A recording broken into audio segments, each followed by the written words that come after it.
many years Guttersluts were the #1 band in Hollywood? Countless. You ever heard of the Guttersluts? Just tonight. You ever heard of the Guttersluts? Maybe. Have you ever heard of the Garbage Sluts? No, I think I've heard of the Guttersluts. They're an excellent band from LA. Probably the biggest show was about a year ago when we played with Pretty Boy Floyd. They estimate that that was between 1,000 and 1,100 people when we went on stage.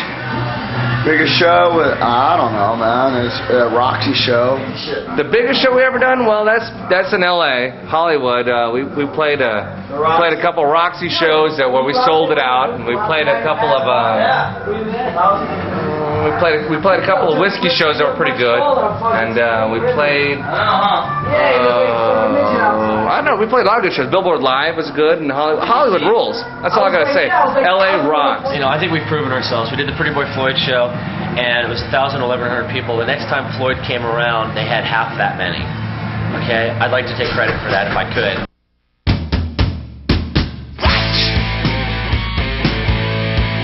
What do I think about the Guttersluts? The most arrogant, drunken, self-centered sons of bitches that ever walked the earth.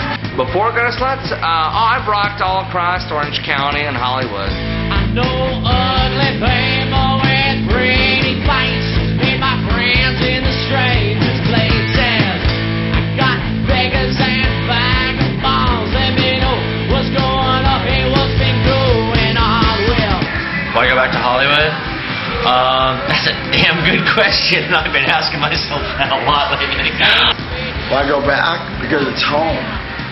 What'd you think To me, born and raised, bred, you wouldn't have this without California. Want to go back to L.A.? The girls. Oh, good Lord. It's getting hot in here. We left LA July 10th and we played Phoenix. And Revlon, that tape Revlon Red's been with us for 7 weeks.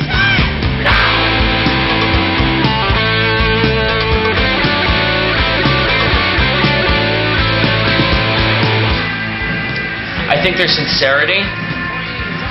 Well, I'm already hated in Hollywood, so what do I give a damn, right? I think there's sincerity. I do think that a lot of those bands really believe in what they're doing. I think a lot of them are also misguided, though. And hey, that's just my opinion. I mean, I could be misguided.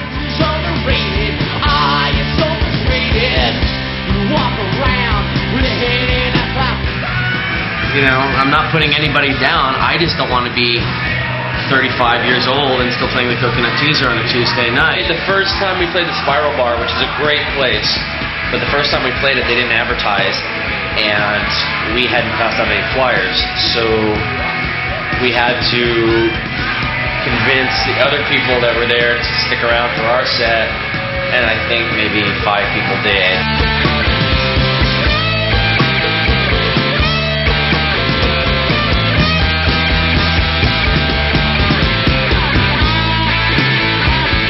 I moved to LA because I heard that, you know, Hollywood was like Rock City, USA, and at one time, I guess it was. I don't really hear anything that really grabs me anymore in LA. We don't really let Hollywood influence us too much. We don't really like Hollywood, to be honest.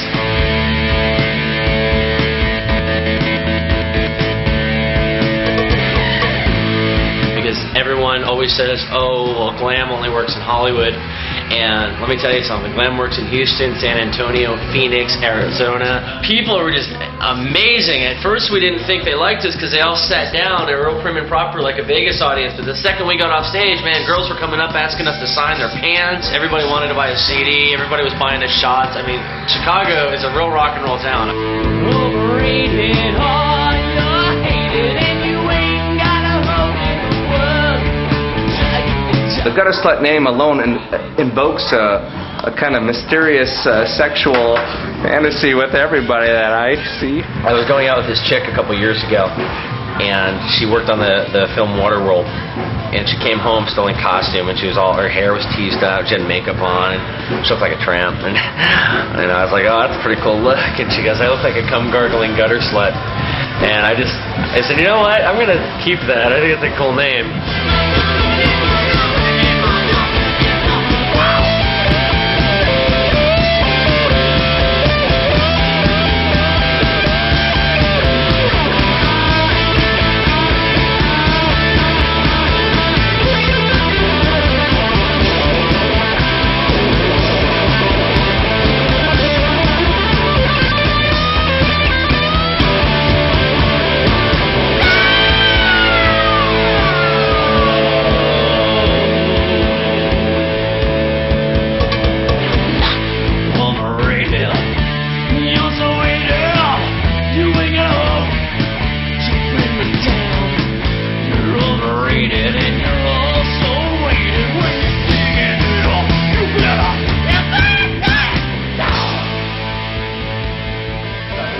Guttersluts is going to Europe, man.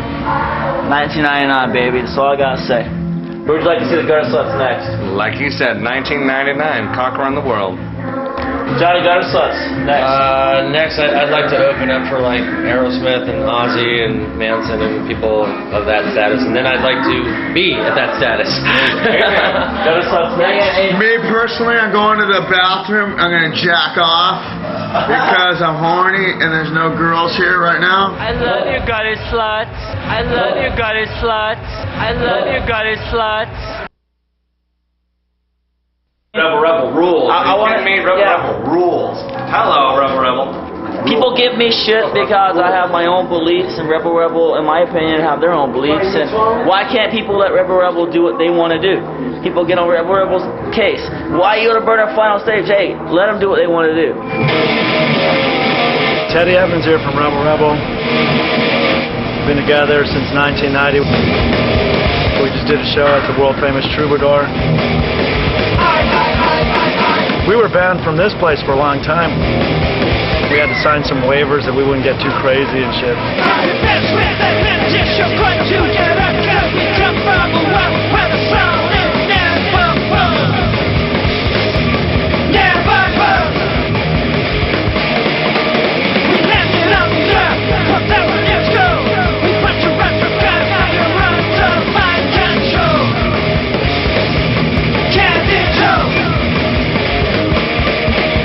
It's all a combination of Clockwork Orange, The Road Warrior, Rocky Horror Picture Show, you know, all that stuff. It's just fun.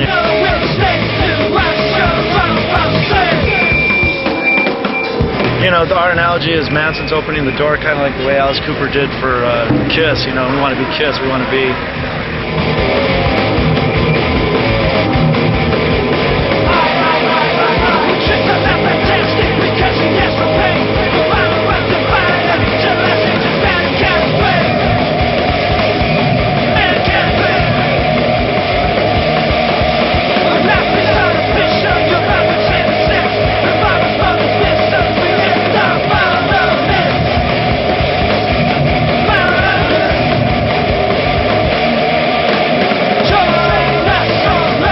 Tonight, the woman that was whipped, you know, she was whipped and there was welts, and there was people that were later came up to me and said, you know, I'm for women's rights.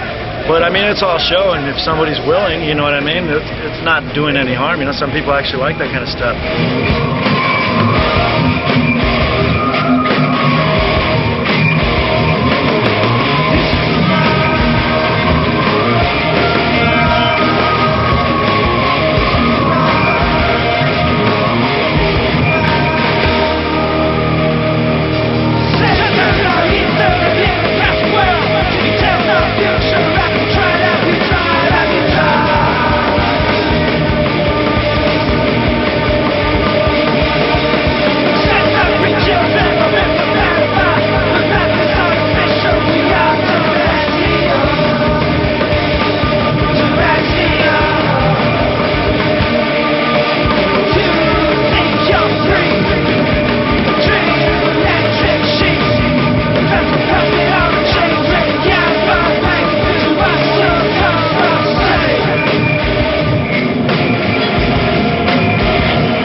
After you've shocked an audience, how do you plan on winning them over a second time? Well, for us, really, it's about the music. You know, the show is secondary because when somebody's listening to it on the radio, you know, it's going to be about the music. Really, you know, to try to do stuff that's shocking, it kind of defeats the purpose. It's better just to do stuff that you find fun, you know. Our goal is just to keep going. We have a song called We Will Survive, which there's a line that says we're going to last these 15 rounds. We're basically the Rocky of rock and roll, you know. People might say, you know, we're not relevant, but I think there's a lot of people that'll dig us, you know, once it gets out there.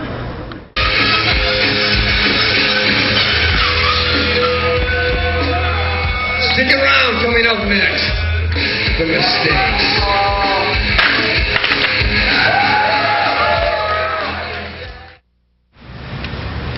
My name is Todd, formerly known as Twitch Stacy, and we're a band called The Mistakes.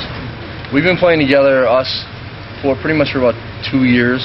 I mean, these three guys right here are my lifeline. We're kind of like Exploited meets Culture Club.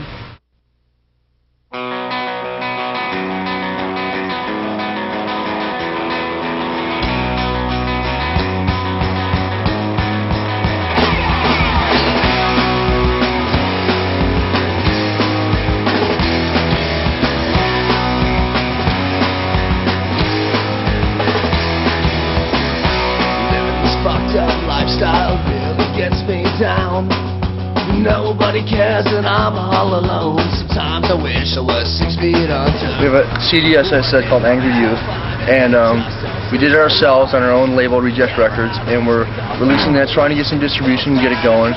We're going to do another EP, probably. It's going to be called Dressed for Success. We're on MTV tomorrow. Freak gets on MTV. We fucking get on the radio.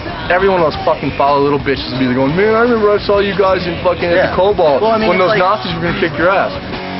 Don't know where to go. No, I'm not okay. I'm losing control. And I don't know where I'm gonna be tomorrow. Living my life day by day. And I don't know where I'm gonna be tomorrow. When I was a kid, I would fucking go to fucking clubs in Detroit, or I'd listen to something on the radio, independent little thing, and I'd want to get into it. You know, you got to be the kid that wants the new stuff. These kids today are so fucking lazy, and they got so much fucking money. They got a fucking computer, sit on the internet with their fucking mouse up their butts. Fucking 20 years old, I don't have a computer. Giving blood for cash, it ain't so bad. 15 bucks in a city bus. I do the best that I can. Life's a fucked up game, and I don't wanna play. 'Cause every time I play, the rules, they change. Travel down a lonely road, don't know where to go. No, I'm not okay, I'm losing control. Everyone's like, oh, you guys are wearing makeup, so you're not punk. When punk started, it was a rebellion. It was a rebellion against, you know, the normal people, the society, the government. Because obviously the New York Dolls were the first punk band, and Iggy Pop, and David Bowie. That is punk rock. In 1971 or 72, dressing like a fucking chick and playing rock and roll, that's fucking punk rock. Punk rock is if you go to that show, wear a fucking dress.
This is our fucking lives.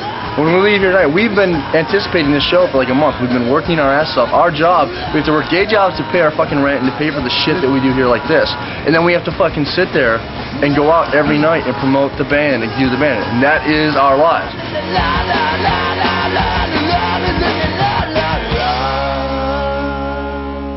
Our entire lives revolve around this. We don't have our career jobs. We didn't grow up, go to college, have a career, and then decide, oh, dude, on weekends it'd be really cool if we had these funny haircuts and played in a band. It's about what kind of flyer are we gonna make for the band? What's a fucking cool thing we can do? What cover song? What writing songs? It's a lifestyle, man. And the bands that aren't a lifestyle, they're a fucking joke. Here, where are you gonna hold it? My Twisted Sister tattoo. Now, see, the thing is, a guy like this, he's in a band called Peppermint Creeps. They just played last night, 600 people with Gene Loves Jezebel. But he's down here tonight helping us load gear. He's not doing it because he's a fucking, for any reason, obviously not because we're paying him, 'cause we ain't got no money. But he's doing it because he's our friend, and that's the strongest thing we have is our friends. And that, like, if you saw tonight, as you did when you saw, we go on at 2 in the morning. Most of the people that even paid to come see us left, but our friends were there, and they were supporting us, and they'll always be there. And that's, you know, I'll take fucking 5 friends over fucking 50 followers any day.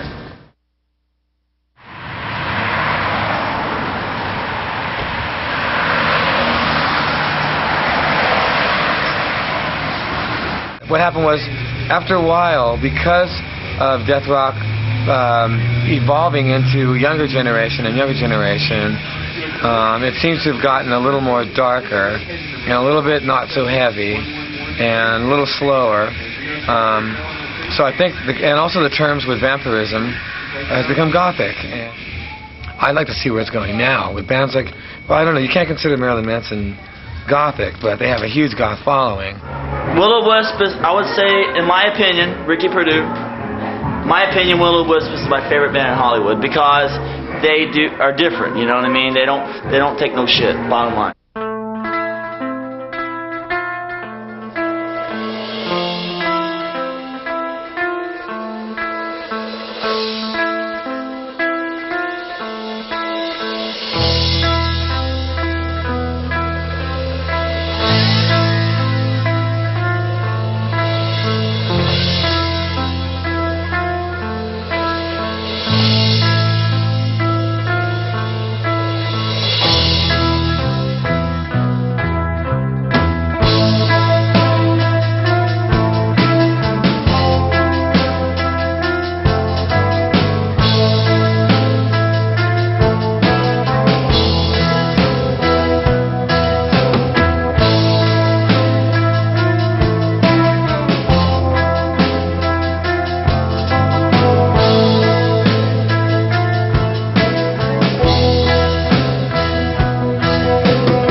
Hi, I'm Patrick Mata, and it's my Kommunity FK with a K.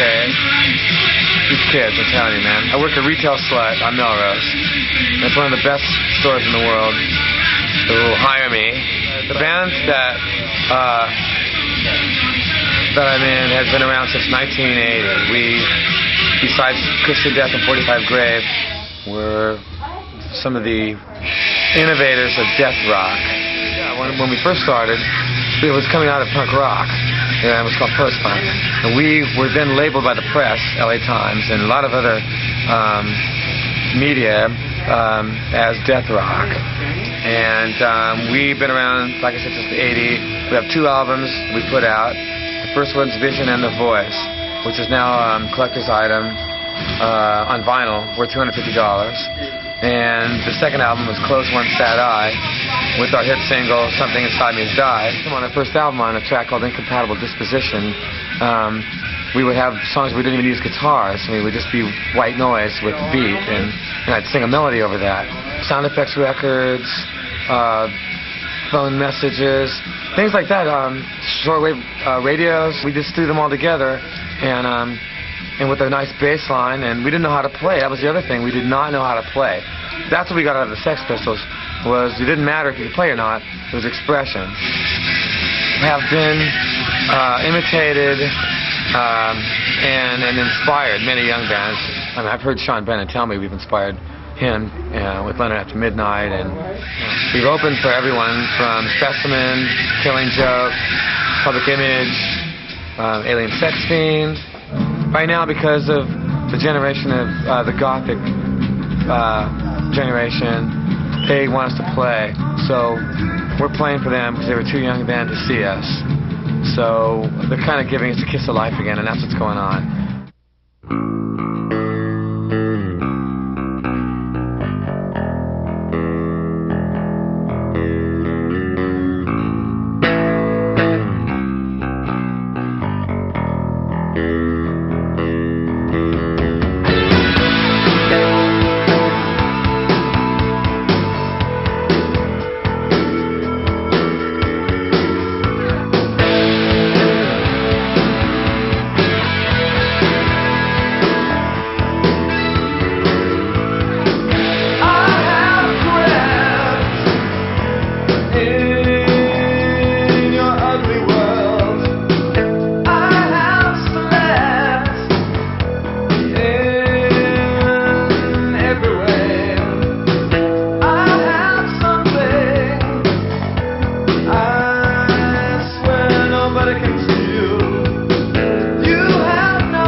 I don't feel like I've done it yet. I don't think I'm finished yet. I've got a lot of things to say.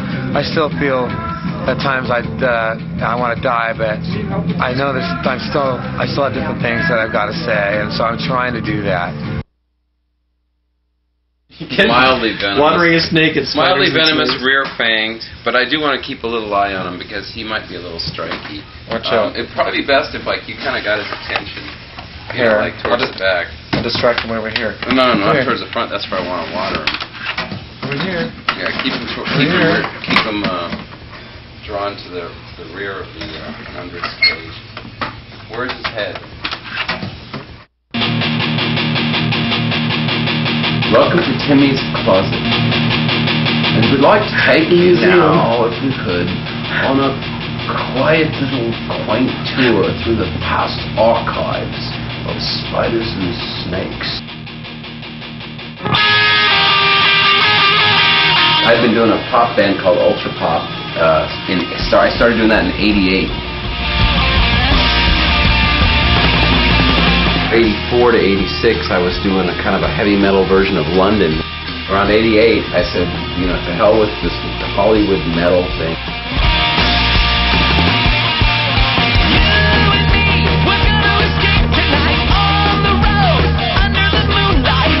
British Invasion influenced heavy rock, I guess you'd call it.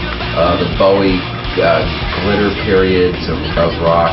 And that whole thing, to me, was just such a great influence.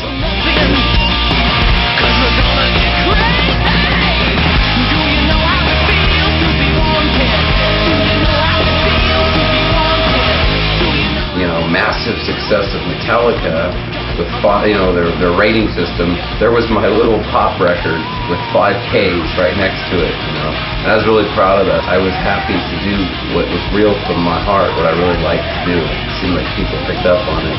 The Reagan era is what spawned heavy metal. Absolutely. Look at the old Twisted Sister videos with the character Needle Miner. What are you gonna do with your fucking life?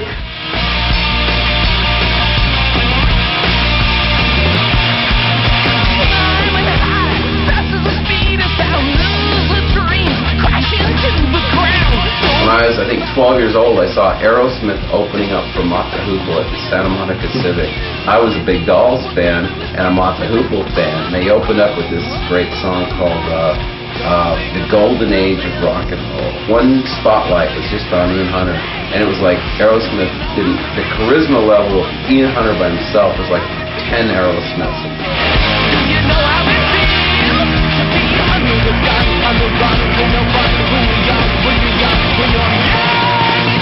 If you're gay, if you're straight, if you're this, you're that, it never really mattered. As I recall, my best years like playing at the Starwood in the 70s, when Rodney's English disco was happening in Hollywood. Now, we drive down Melrose Avenue and see that the old Bowie, Ziggy Stardust, you see all these things that are coming back, get involved with fancy dress.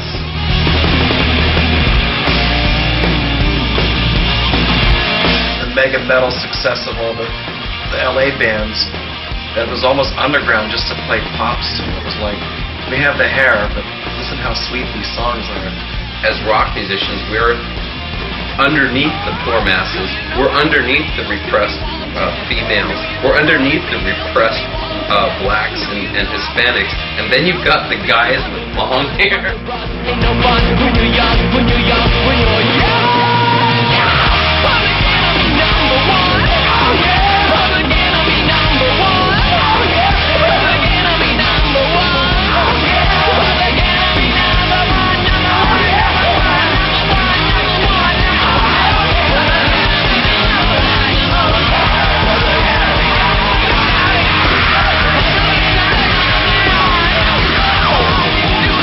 Platforms. Yeah, there you go.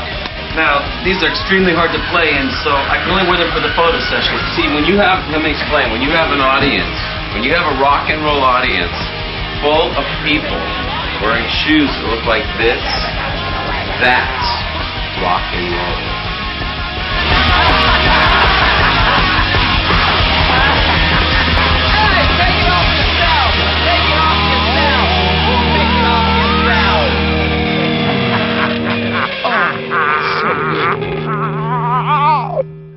That's the spiders and snakes story.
Shut up.